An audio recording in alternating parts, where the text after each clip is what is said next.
Okay, so we are ready to purl.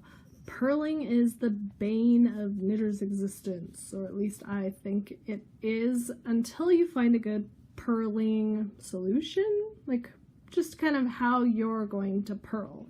I have watched so many different videos, and just about everybody I watch does purling a different way. So with knitting, you kind of, it's a lot more universal whether you're throwing or you're knitting continental, but with purling you get a lot of different variations. So I'm going to show you my variation, and mine is I learned it from a Craftsy class, which was Knit Faster with Continental Knitting. I'll link to it below. And it was, once I learned that way to purl, it worked perfectly for me. It is very efficient. It's perfect for my grip hold, you know, my yarn hold. It's just absolutely wonderful. I love it. It's the best thing since sliced bread for me. If you like the way it looks and want to learn how to do it even better than me, go and check out that class, because it will really give you some great pointers on how to keep your stitches even, all this good stuff. But for me, I love this hold.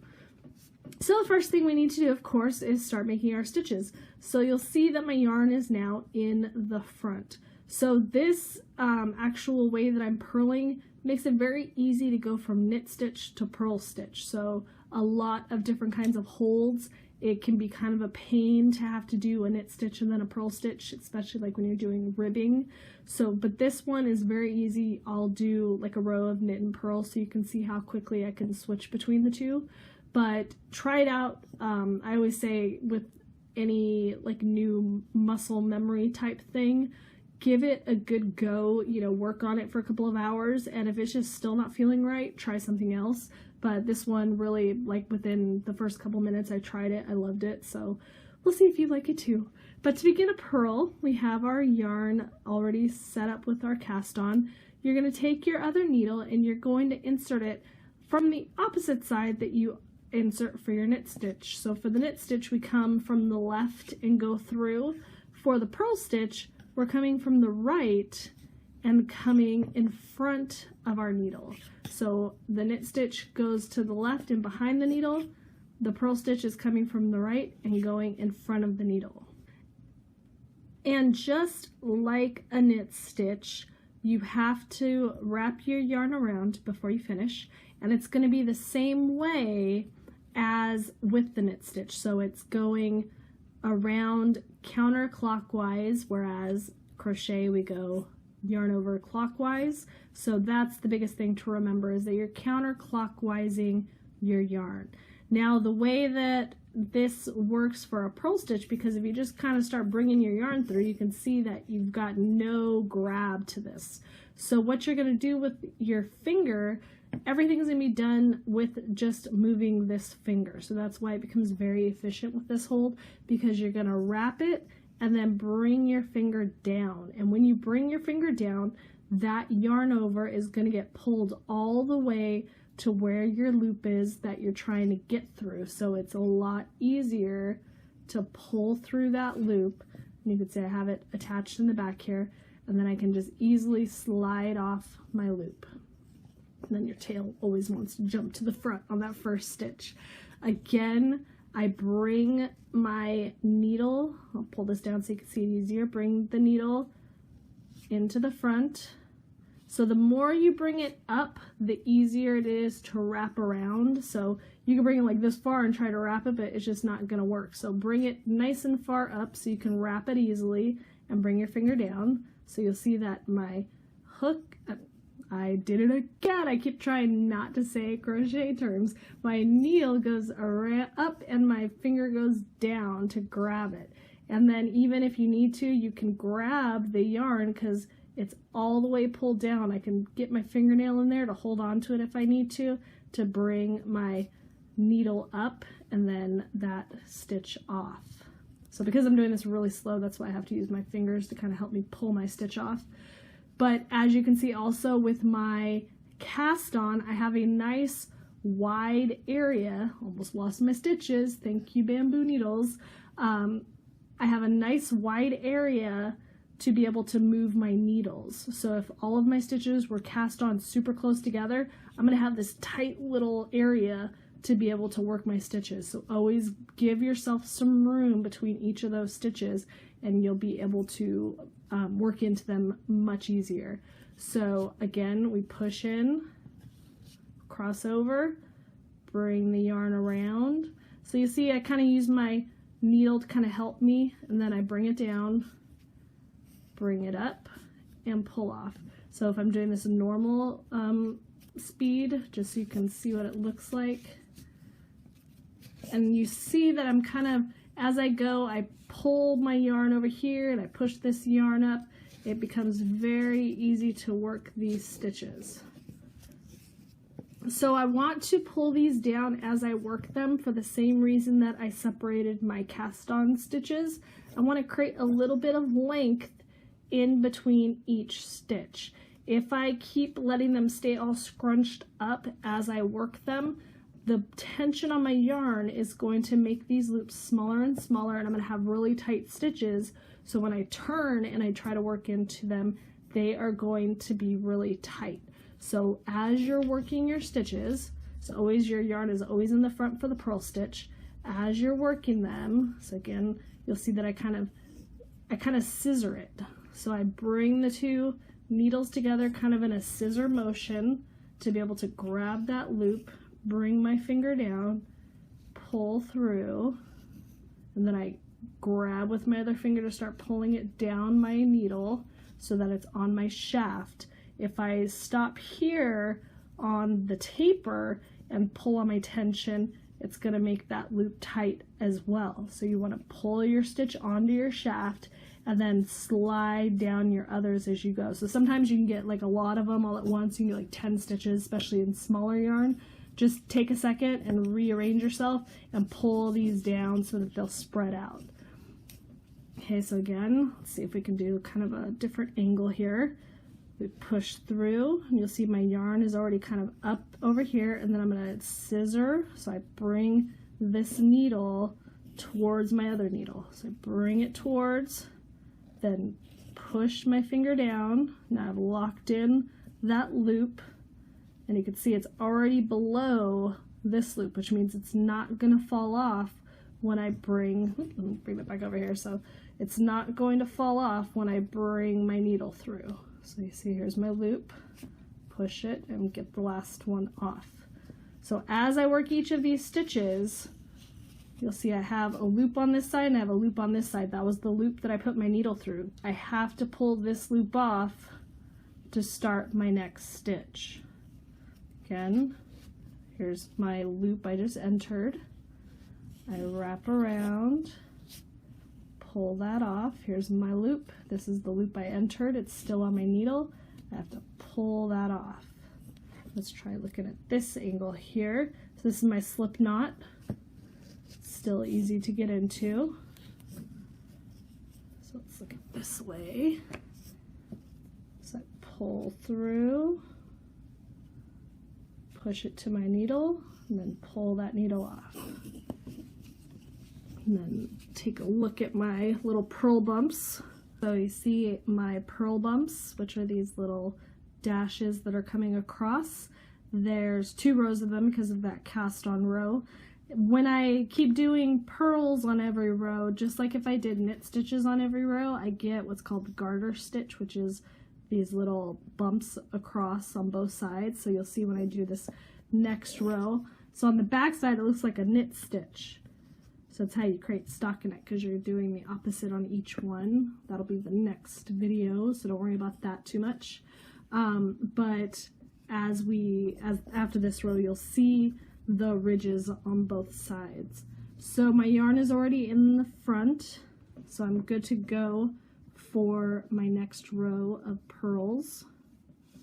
So I'm going to kind of push my stitches all together, not too far. This helps out with the bamboo because on the aluminum or the nickel plated metal needles, when you start pushing, they'll just keep going. So you got to watch out and really take it slow when you make that switch.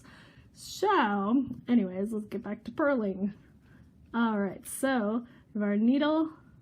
We're inserting it in from the right to the left. If you are left-handed, it's going to be left to right. Then we yarn over, make our scissor motion, bring our finger down, and pull through, just like we did before. If you're concerned that your edges look crazy, so as you practice this stitch, I'm kind of going just a little bit faster so you can see kind of the motion of everything. So when you go slow, it's a lot, it's good to see like where everything is being placed, but until you see like the normal rhythm of everything, it gets a little confusing what's going on. But your edges, as you make your rows, you may notice that your edges are a little crazy and wonky, that they're kind of loose and they have big loops on them on the end. Don't worry. I have that too, and it's just kind of, they always say, don't worry about it, it's just, you know, beginners. And it's true. Like I didn't consciously try to fix it, it just fixed itself. So as I did lots of knitting, I noticed that the edges just started to get better, and it's just kind of practice. I don't know how to explain it any better than that, but as you go, your edges will get more and more in line. They just will fix themselves. If you can't, like if it's just not happening for you, they always have where you can slip the first stitch, and what that does, so if I just slip this stitch instead of working it, so hold on here. So I slip it and then I do a purl in the next row.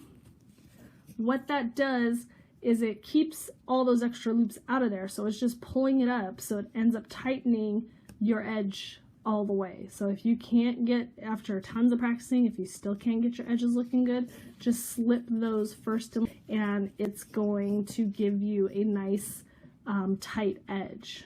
So that's one thing you can do if it's not working. But I think if you just keep on practicing, it's going to get better.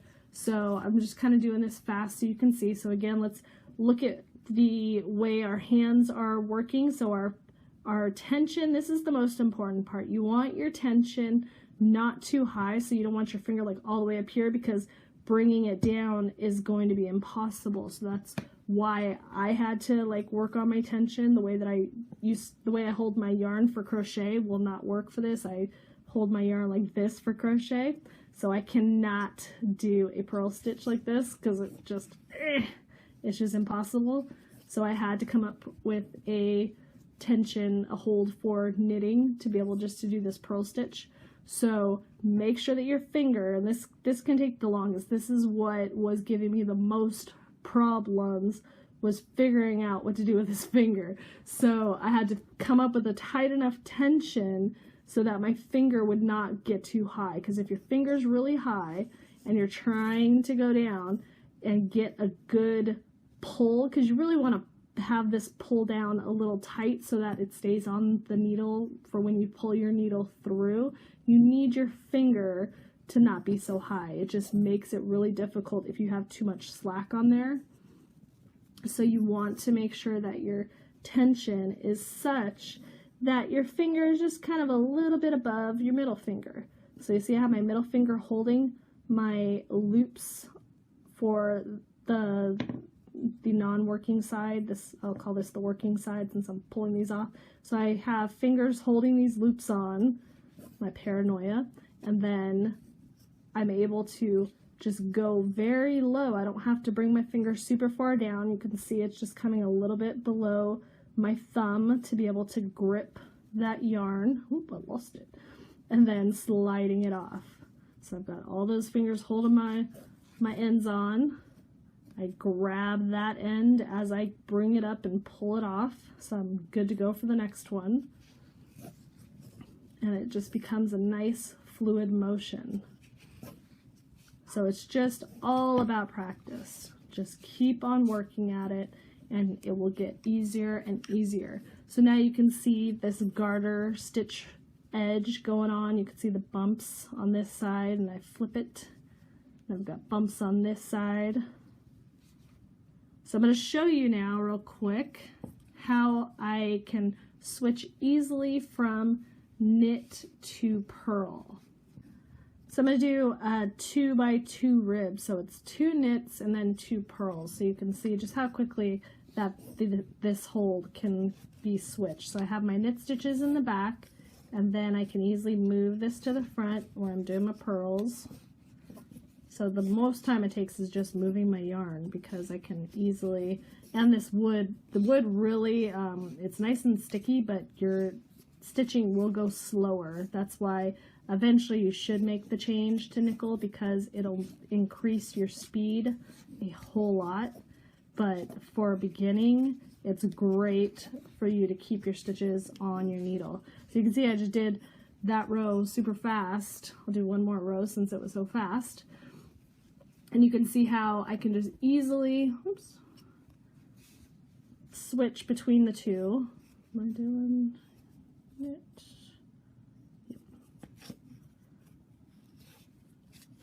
So it's in the back, now it's in the front. Now it's in the back. Now my yarn's in the front, and my dog is barking. And I do it nice and easy. And I'm gonna go let my dog in so she'll stop barking. So let me finish this row and I'll be right back. Okay, is it. So that is the purl stitch. If you tried my hold and it works well for you, you know, great, keep using it. If it's not working, just go check out some other tutorials, other videos, other picture tutorials, whatever it may be, and try out a few until one will just click. You'll be able to know. It's like, you know, finding the perfect shoe. It's just you put it on and it's super comfortable. So same thing with your knits, your hold. One will just click and it'll be super comfortable, and I can't even remember the ones that I did that were wrong, because it's such a distant memory. Once one clicks, you know, it's just automatic, and that's what it is for like ever. So just try it out, see how you like it. Check out my next tutorial, which will be Stockinette Stitch, which is basically knitting and purling together on opposite sides. So I will do that next, and thank you for watching.